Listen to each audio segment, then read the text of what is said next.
Hello, welcome to Aji kitchen. ഇന്ന് ഞാൻ ഉണ്ടാക്കാൻ പോകുന്ന ഒരു ഫിഷ് കറിയാണേ.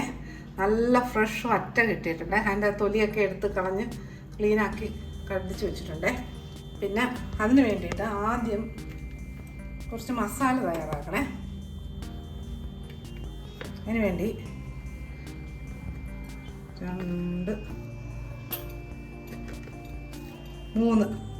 3 ടീസ്പൂൺ മല്ലിപ്പൊടി,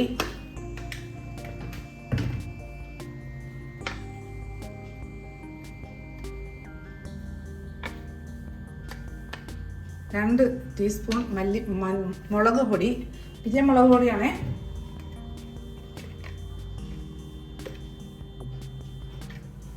1 ടീസ്പൂൺ മഞ്ഞൾപ്പൊടി,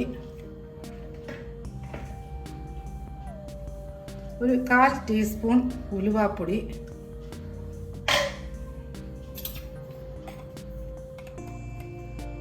1/2 ടീസ്പൂൺ കുരുമുളക് പൊടിയേ. ഇതെല്ലാം കൂടി ഇട്ട് കുറച്ച് വെള്ളം ഒഴിച്ച് മിക്സ് ചെയ്ത് വെക്കേ. ഇത് 1 കിലോ മീനാട്ടോ, അതിൻ്റെ അളവിലാണ്. പിന്നെ എരിയും ഇതൊക്കെ ഇഷ്ടമുള്ളവർക്ക് തോനെ എരി ഇടാം. മറ്റേ എരിയുള്ള മുളക് പൊടിയൊക്കെ ഇടാം, അതനുസരിച്ച്.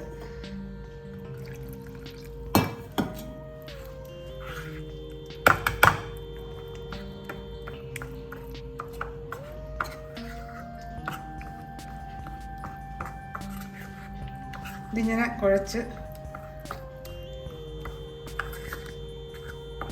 ഇതിങ്ങനെ മിക്സ് ചെയ്ത് വെച്ചേക്കേ.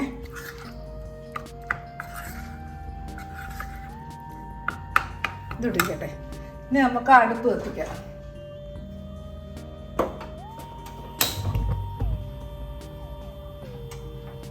ചട്ടി ചൂടാവട്ടെ. നമ്മളെ ചട്ടി ചൂടായേ, അതിനകത്തോട്ട് കുറച്ച് എണ്ണ ഒഴിച്ചു കൊടുക്കാം. മതി, വെളിച്ചെണ്ണേ. ഇതിന് നമുക്ക് 1 ടീസ്പൂൺ കടുക് ഇട്ട് കൊടുക്കേ. കടുക് പൊട്ടട്ടെ. നമ്മളെ കടുകെല്ലാം പൊട്ടി അതിനകത്തോട്ട് കടുകൊക്കെ വെച്ച് കൊടുക്കേ. അതിനകത്തോട്ട് ഇതിനകത്ത് 1.5 table spoon ginger garlic paste ഇട്ട് കൊടുക്കുന്നുണ്ട്.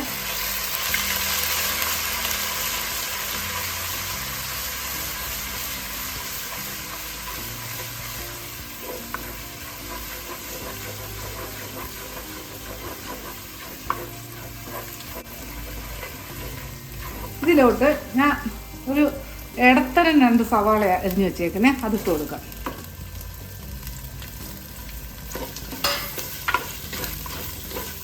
ഈ സവാളയിൽ നിന്നിട്ടിട്ട് ചെറുതായിട്ടൊന്ന് വാടിയെടുക്കണേ.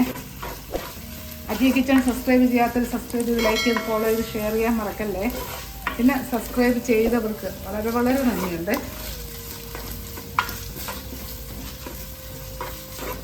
ഇതൊന്ന് ചെറുതായിട്ടൊന്ന് വാടി കിട്ടണം. ഇങ്ങനെ കിടക്കട്ടെ. നമ്മൾ സവാള ചെറുതായിട്ടൊന്ന് വാടിയേ. അതിനകത്ത് നമ്മൾ മിക്സ് ചെയ്ത് വെച്ചേക്കുന്ന മസാലയില്ലേ, അതിനകത്തോട്ട് ഇട്ട് കൊടുക്കാം.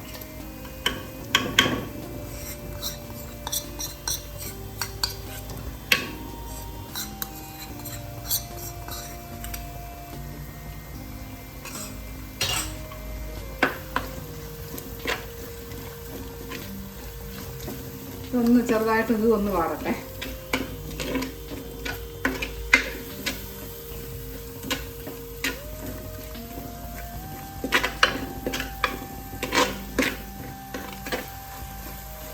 ഇനി ഇതിൽ നമ്മൾക്ക് 1 വലിയ തക്കാളിയെ അത് മിക്സിയിലിട്ട് അടിച്ചത് അത് ഒഴിച്ചു കൊടുക്കുക.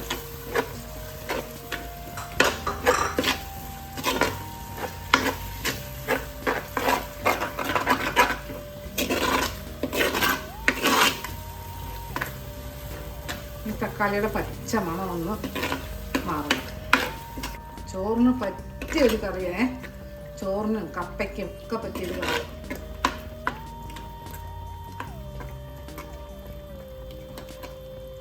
ഇതൊന്ന് മൂക്കട്ടെ. ഇവിടെ തക്കാളി എല്ലാം നല്ല മൂത്ത് വന്നേ. ഇനി ഇതിനകത്ത് കുറച്ച് വെള്ളം ഒഴിച്ചു കൊടുക്കാം.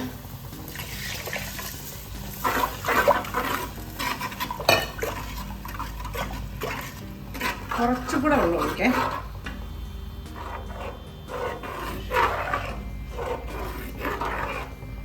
ഇതിൽ ഒരു 2 കുടംപുളി വെള്ളത്തിയിട്ട് വെച്ചിട്ടുണ്ടേ, അതും കൊടുക്കാം. ഇതിനകത്ത് കുറച്ച് ഉപ്പ്, ആവശ്യത്തിനുള്ള ഉപ്പേ.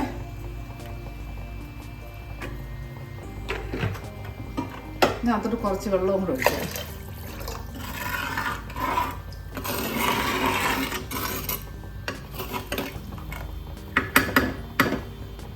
ഇതൊന്ന് തിളക്കട്ടെ, എന്നിട്ട് നമുക്ക് മീനിട്ട് കൊടുക്കാം. ഒന്ന് കവർ ചെയ്ത് ഇതൊന്ന് തിളക്കട്ടെ. തിളച്ച് കഴിഞ്ഞിട്ട് നമുക്ക് മീനിട്ട് കൊടുത്ത് തിളപ്പിക്കും. ഇതിന് ഒരു 3-4 ദിവസത്തിന് മുമ്പേ ഞാൻ ഒരു മീൻ കറി ഉണ്ടാക്കിയിട്ടുണ്ടേ. അത് നല്ല മീൻ കറി കേട്ടോ, നല്ല രസം കഴിക്കാൻ. അത് ഉള്ളിയും തക്കാളിയും എല്ലാം കൂടെ മിക്സിയിലിട്ട് അരച്ചിട്ട് പിന്നെ പിഴുപുളി ചേർത്ത് ഉണ്ടാക്കിയിട്ടുണ്ടേ. അത് അടിപൊളി ടേസ്റ്റ്. അത് കാണാത്തവരൊന്ന് കയറി കാണണേ, അടിപൊളി കറി. അത് നല്ല രസമാണ് കഴിക്കാനത്. അപ്പോൾ ഇത് തിളക്കട്ടെ. നമ്മൾ മീനിൻ്റെ അരപ്പൊക്കെ തിളച്ചേ. ഇനി ഇതിനകത്തോട്ട് ഈ മീൻ അങ്ങോട്ട് ഇട്ട് കൊടുക്കേ.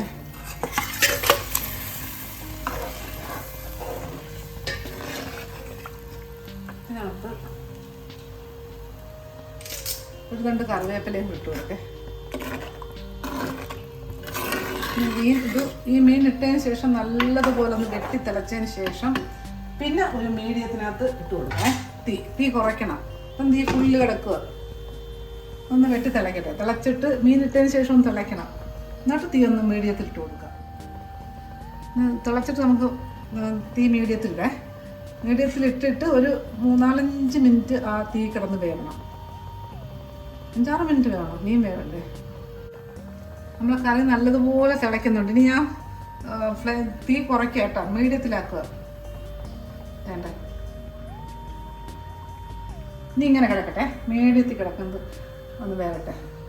നമ്മുടെ കറി നോക്കാം. മീൻ കറിയൊക്കെ നല്ല റെഡിയായിട്ട് കേട്ടോ, നല്ല പറ്റുക. ചെറിയ ഫ്ലെയിമിൽ കിടന്നാണ് മീൻ കറി വേവിക്കേണ്ടത്.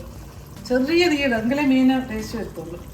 ഇതിനകത്ത് ഞാൻ 2-3 കറിവേപ്പില, ആദ്യമേ പച്ചമുളക് ഇട്ട് കൊടുക്കേ. ഒരു 4-5 പച്ചമുളക്,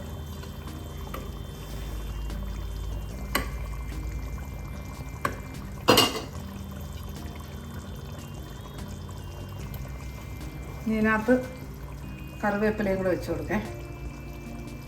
ഇനി ഇങ്ങനെ 1 മിനിറ്റ് ഇങ്ങനെ, ഞാൻ തീയൊന്നും വേണ്ട, ഞാൻ ഫ്ലെയിം ഓഫാക്കുവേ, ഗ്യാസ് ഓഫാക്കി ഇങ്ങനെ ഇരിക്കട്ടെ. ഒരു 2-3 മിനിറ്റ് എടുത്തു കഴിഞ്ഞ് കറി എടുത്ത് ചോറുണ്ടോ അടിപൊളി ടേസ്റ്റോടുകൂടി നമുക്ക് ചോറുണ്ടോ. കറി ഇങ്ങോട്ട് എടുത്ത് നോക്കാം. ഇത് താഴോട്ട് ഇറക്കി വെക്കാം. കണ്ടില്ലേ, അടിപൊളി കിട്ടുക്കാച്ചി മീൻ കറിയാണ്. അടിപൊളി ടേസ്റ്റാണ്. ചോറൊക്കെ പറ്റി ഇതുണ്ടെങ്കിൽ പിന്നെ വേറെ ഒന്നും വേണ്ട. അത്ര ടേസ്റ്റോടുകൂടി ഈ മീൻ കറി കഴിക്കാം. അപ്പം ഇതുപോലെ ഒന്ന് ട്രൈ ചെയ്തിട്ട് ഫീഡ്ബാക്ക് പറയാം. പിന്നെ അപ്പോൾ അടുത്ത വീഡിയോ ആയിട്ട് അടുത്ത ദിവസം